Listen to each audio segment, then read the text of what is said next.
दोस्तों, आप किसी शादी पार्टी में जाते हैं, गाना बजने लगता है और लोग नाचने लगते हैं, लेकिन अचानक आपकी नजर एक ऐसे व्यक्ति पर पड़ती है जो बंदूक को हाथ में लेकर हवाई फायरिंग कर रहा होता है और आप सोचने लगते हैं कि आपको वहां रहकर पार्टी का आनंद लेना चाहिए या किसी सुरक्षित स्थान पर चले जाना चाहिए।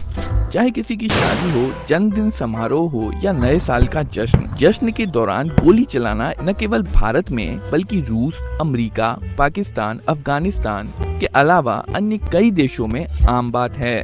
इस वीडियो में हम देखेंगे कि हवाई फायरिंग के दौरान फायर की गई गोली के साथ क्या होता है, क्या यह वापस जमीन पर गिरती है, और अगर गिरती है तो अगर ये किसी आदमी के ऊपर गिरे तो यह कितनी खतरनाक हो सकती है।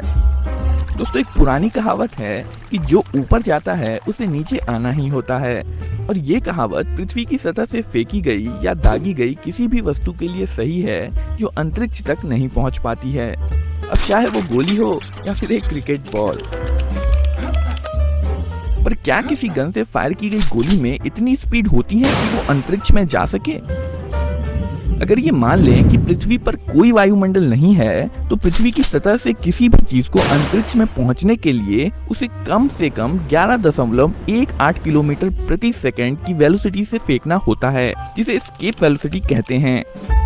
पर हमारे पास जो सबसे तेज कारतूस है .22 स्विफ्ट, उसे केवल 1.25 किलोमीटर प्रति सेकंड की वेलोसिटी से ही फायर किया जा सकता है, जो एस्केप वेलोसिटी से लगभग 9 गुना कम है। इसलिए अगर ये मान लिया जाए कि पृथ्वी पर कोई वायुमंडल नहीं है, तब भी गोली पृथ्वी के गुरुत्वाकर्षण से बच नहीं पाएगी और वापस पृथ्वी पर आ गिरेगी। लेकिन चूंकि पृथ्वी पर वायुमंडल है, इसलिए एयर रेजिस्टेंस के कारण गोली की अधिकतम ऊंचाई और भी बहुत कम हो जाती है। यहाँ तक कि कारतूस के बारूद में होने वाला ब्लास्ट गोली को जिस अधिकतम वेलोसिटी तक एक्सलेट कर सकता है, अगर उस वेलोसिटी पे भी बुलेट को सीधे ऊपर की तरफ फायर कर दिया जाए, तब भी बुलेट पृथ्वी के वायुमंडल की सबसे निचली परत ट्रोपोस्फीयर को भी पार नहीं कर पाएगी। बंदूक की नली से गोली लगभग 600 से 900 मीटर प्रति सेकंड की स्पीड से बाहर निकलती है, जिसे मजल वेलोसिटी कहते हैं। जब एक AK-47 से फायर किया जाता है तो बुलेट की स्पीड 670 मीटर प्रति सेकंड के आसपास की होती है, जो कि ध्वनि की गति से लगभग दोगुनी है। एक गोली का वजन बस 5 ग्राम का होता है, जो लगभग 1 रुपए के सिक्के के बराबर होता है। पर गोली की इतनी ज्यादा वेलोसिटी के कारण इसमें 16 मंजिल इमारत से गिराई गई ईंट जितनी ऊर्जा होती है। ये ऊर्जा बस एक छोटी सी गोली में जमा रहती है और इसलिए गोली त्वचा को भेद कर किसी को बुरी तरह से जख्मी या मौत के घाट उतारने में भी सक्षम होती है। पर एक गोली जिसे सीधे ऊपर की ओर फायर किया गया है, उसी गति से जमीन पर वापस तभी गिरेगी जब आप किसी ऐसी दुनिया में हो जहां वायुमंडल मौजूद नहीं है, जैसे कि चंद्रमा। हालांकि पृथ्वी पर हमारे पास पर्याप्त वातावरण मौजूद है और एयर रेजिस्टेंस पूरी कहानी ही बदल के रख देता है। जब गोली फायर की जाती है तब बंदूक में होने वाले विस्फोट के प्रभाव में गोली बंदूक से बहुत तेज गति के साथ बाहर निकलती है, पर इसके बाद गुरुत्वाकर्षण और एयर रेजिस्टेंस के कारण इसकी गति धीमी होती चली जाती है और अंततः यह रुक जाती है। इसके बाद गोली नीचे गिरने लगती है और गुरुत्वाकर्षण बल इसे 9.8 मीटर प्रति सेकंड स्क्वायर के एक्सेलरेशन से इसकी गति को बढ़ाने लगती है। पर इसी समय हवा गोली पर उल्टी दिशा में घर्षण बल लगा रही होती है, जिसके कारण इसकी वेलोसिटी कुछ कम हो जाती है।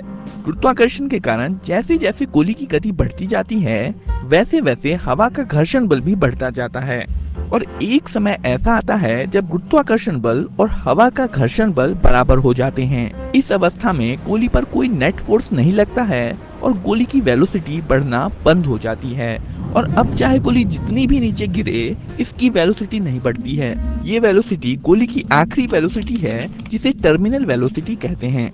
गोली धरती पर भी इसी टर्मिनल वेलोसिटी से गिरती है। एक्सपेरिमेंट से पता चला है कि नीचे गिरने के दौरान गोली 60 से 90 मीटर प्रति सेकंड की टर्मिनल वेलोसिटी प्राप्त कर लेती है। बुलेट जिसे कि सीधे ऊपर की ओर फायर किया गया था, अगर वह मुंह के बल बिना हिले डुले गिरे तो इसकी गति काफी ज्यादा हो सकती है, पर आमतौर पर ऐसा नहीं होता है, जिसके कारण इसकी गति काफी कम हो जाती है। जब बुलेट धरती की सतह पर गिरती है तब इसकी वेलोसिटी फायर की गई वेलोसिटी की तुलना में मात्र 10% ही होती है, और चूंकि काइनेटिक एनर्जी वेलोसिटी के स्क्वायर के प्रोपोर्शनल होती है, गिरती हुई बुलेट में फायर की गई बुलेट के मुकाबले मात्र 1% ही एनर्जी बची होती है। यह ऊर्जा जमीन से केवल आधा मीटर की ऊंचाई से गिराई गई ईंट की ऊर्जा के बराबर होगी। पर अगर 60 से 90 मीटर प्रति सेकंड से नीचे गिरने वाली बुलेट अगर आपके ऊपर गिरे तो क्या यह आपको जख्मी या आपकी जान ले सकती है? हालांकि टर्मिनल वेलोसिटी से नीचे गिरने वाली गोली अपनी मजल वेलोसिटी की तुलना में काफी धीमी गति से यात्रा कर रही होती है, पर फिर भी इसमें इतनी ऊर्जा होती है कि ये किसी को बुरी तरह से जख्मी या मौत के घाट उतार सकती है।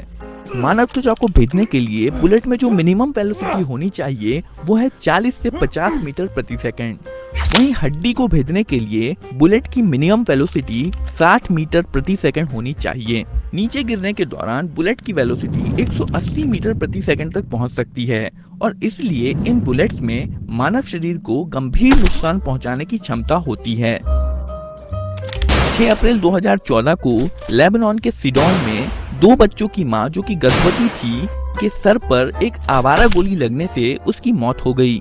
ये गोली उसके पड़ोस में हो रही शादी में फायर की गई थी।